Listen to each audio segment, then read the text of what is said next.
पहला ये होगा, उनके नाम से एक विश्वविद्यालय यहां पर खोला जाएगा।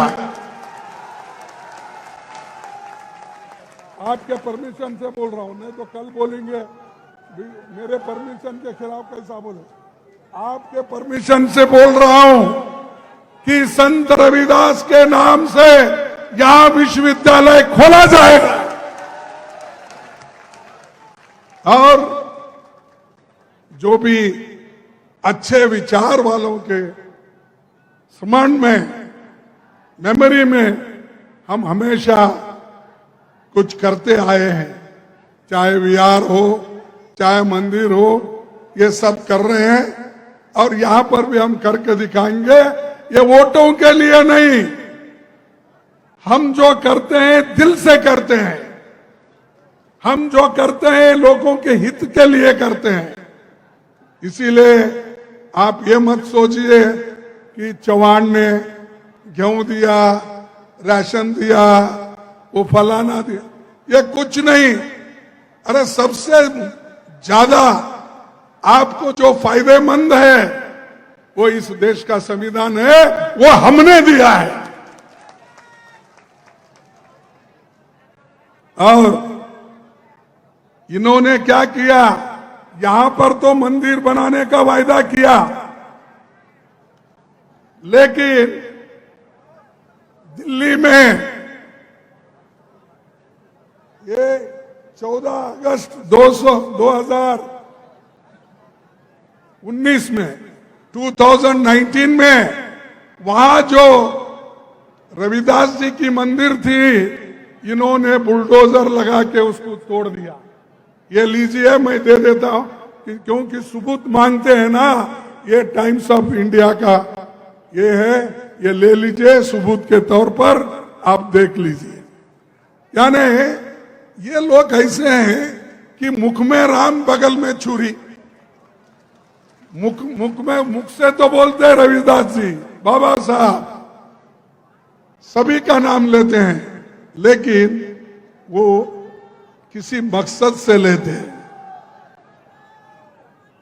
और एक मैं आपसे कहना चाहता हूं,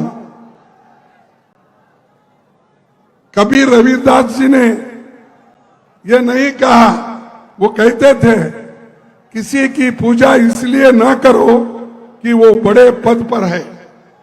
वो ऐसी व्यवस्था चाहते थे जहां कोई भी भूखा न रहे और छुआछूत का भाव न हो। ये रविदास का है।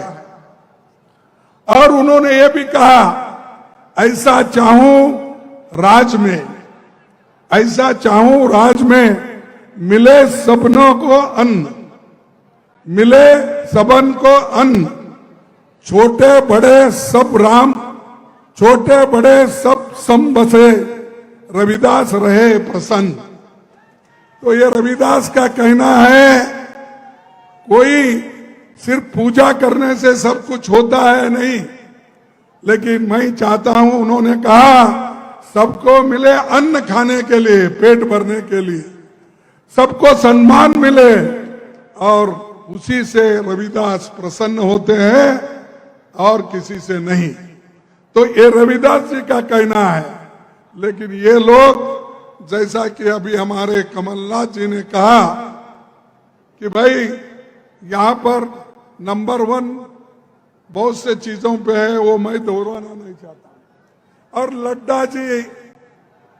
लड्डा जी नहीं, सॉरी, हमारे शाह आए थे शायद यहां पर, और उन्होंने आकर हमको 53 साल का रिपोर्ट मांगा है।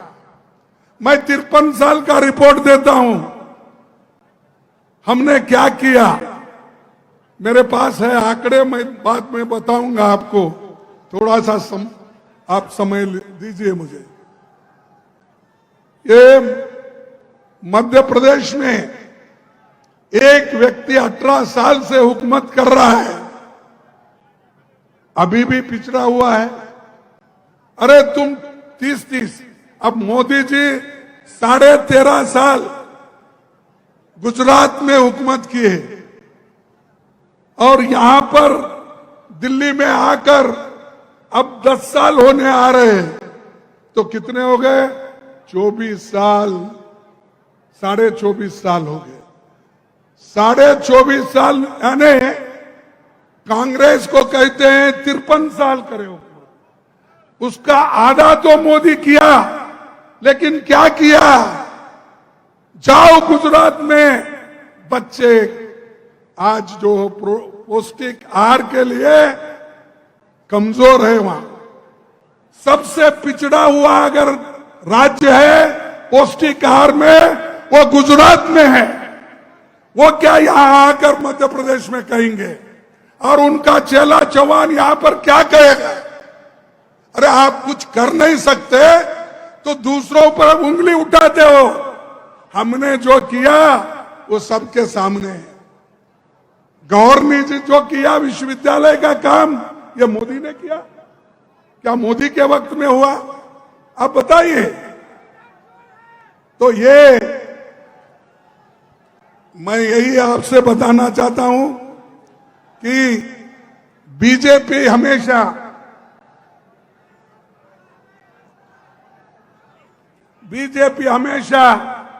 जनादेश का अपमान करती है। देखिए, मध्य प्रदेश हम जीते, हमारी बहुमत थी, हमारे मुख्यमंत्री कमलनाथ जी थे, सारे मंत्रीगण भी है, दिग्विजय सिंह जी भी है, गोविंद सिंह जी भी है, बहुत सारे नेता यहां पर बैठे हुए हैं। अरे हम जीता, लोकतंत्र के उसूलों के अनुसार मध्य प्रदेश कांग्रेस जीता, लेकिन उसको छीन लिया किसने? किसने छीना? और लोकतंत्र की बात करते हो आप, एक तरफ कहते हो हम बहुत स्वच्छ और इतनी अच्छी छवि रख के हम पॉलिटिक्स करते, एक तरफ कहते हो, दूसरी तरफ पैसे दे देकर खरीद कर लोगों को पावर का, यानी उनको डरा के, किसी को ईडी का धमका, किसी को सीबीआई का, किसी को विजिलेंस का, वो सब कुछ नहीं मिला तो लोगों में फूट डाल के, दंगे करके वो लोग आज हुकूमत बनाए। यहां पर जो हुकूमत बनी वो नाजायज हुकूमत है, लीगल नहीं है, ये इलीगल गवर्नमेंट है। लोग उनको चाहकर यहां नहीं बिठाए, हमारे एमएलए को चोरी करके लेके गए, क्योंकि ये देश है और दुनिया में ऐसा होता है, अच्छे लोग भी होते हैं, चोर लोग भी होते हैं। इसीलिए वो चोर शब्द आया है डिक्शनरी में जो चोर शब्द आया है वो भी यानी अच्छों के साथ बुरे लोग भी हैं। तो उनको सब लेकर आज आपने यहां हुकूमत चला रहे हैं, और दूसरी तरफ कहते हो कि हमारे छवि के ऊपर, हमारे उसूलों के ऊपर हमने सरकार बनाए हैं, और उठते ही कांग्रेस को गालियां देते। जब कभी मैं समझता हूं मोदी जी को और यहां पर चौहान को कांग्रेस को गालियां दिए बगैर उनको खाना हजम नहीं होता। वो हमेशा बोलते रहते कांग्रेस ने क्या किया 70 साल में। अरे हम कुछ किया है इसलिए तो तुम प्रधानमंत्री बने, नहीं तो नहीं बनते थे। हमने संविधान बचा के रखा, लोकतंत्र को बचा के रखा, इसीलिए तो आप उस कुर्सी पे बैठे। चौहान को भी वही मिला। अगर ये नहीं होता, ना चौहान आते, ना शाह आते, ना मोदी आते, या अपने घर में ही बैठना पड़ता था। तो हमारी देन है। आजादी के लड़ने वाले कौन लोग हैं? क्या उस वक्त मोदी जी पैदा हो गए थे? शाह पैदा हो गए थे? इतनी बड़ी बड़ी बातें करती हैं कि आजादी तो हम लाए, लोकतंत्र हम लाए, संविधान हमने बनाया, फिर भी हमको पूछते हैं आपने क्या किया। हम करने के बाद ही सब कुछ आपको मिल रहा है। तो भाइयों, आप किया है, क्योंकि अच्छे अच्छे लोगों को पकड़ के ईडी का आपने डर दिखा के अपनी सरकारें बना ली। जैसा मध्य प्रदेश में सरकार बना, वैसा ही कर्नाटक में भी बना ली। कर्नाटक में भी वहां पर 16 एमएलए को बॉम्बे में रख के उनको मिनिस्टर बनाने का वायदा करके पैसे देके वहां पर उन्होंने अपनी सरकार बना ली। मध्य प्रदेश में बना, वहां पर कर्नाटक में बना, मणिपुर में बना, हर जगह जहां चुन के नहीं आते वो लोग इस मार्ग से ही जाते हैं और ऊपर से कहते हैं हम जीत के आए। इसीलिए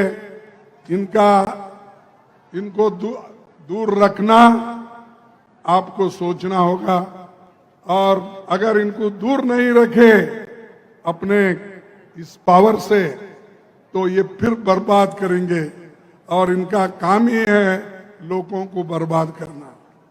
और एक बात मैं कहना चाहता हूं, तो मणिपुर जैसे एक स्टेट में इतना गड़बड़ हो रहा है, वहां पर मोदी साहब जाते ही नहीं, वहां पर मोदी साहब उसके बारे में बोलते नहीं, ना पार्लियामेंट में बोलते, राज्यसभा में बोलते, ना लोकसभा में बोलते। तो उन्होंने मुंह जब खोला कि पार्लियामेंट शुरू होने वाला है 11 बजे, तो 10:30 बजे वो मुंह खोल दिए। नमस्कार, मैं हूं मानक गुप्ता। अगर आपको हमारा ये वीडियो पसंद आया हो तो इसे लाइक और शेयर जरूर करें, और हां, हमें सब्सक्राइब और फॉलो करना ना भूलें ताकि आप देश और दुनिया की कोई खबर मिस ना करें। तो जुड़े रहिए हमारे साथ और देखते रहिए News 24।